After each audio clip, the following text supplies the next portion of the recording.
Hi guys, எல்லோருக்கும் வணக்கம். இன்னைக்கு நம்ம பார்க்க போற ஒரு பதிவு என்ன அப்படின்னா, அதாவது நம்முடைய நம்பிக்கையை எப்படி வளர்த்துக்கிறது அப்படின்ற ஒரு விஷயத்த பார்க்க போறோம். நம்ம நம்பிக்கையை வளர்த்துக்கணும் அப்படின்னா அதாவது நான் சொல்றது தன்னம்பிக்கையை. நம்பிக்கை நமக்கு மற்றவங்க மேலெல்லாம் வரும், ஆனா நம்ம மேல வர்றது கஷ்டம்.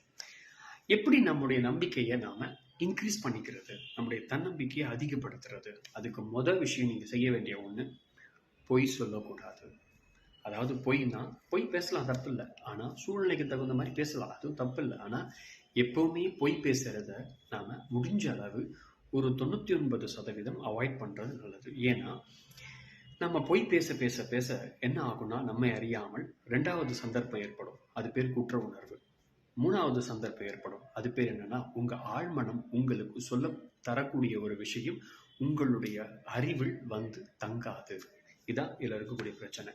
அப்ப முதல்ல நம்மளுடைய தன்னம்பிக்கையை வளர்க்கணும்னு நம்ம பொய் பேசுறதை நிறுத்தணும்.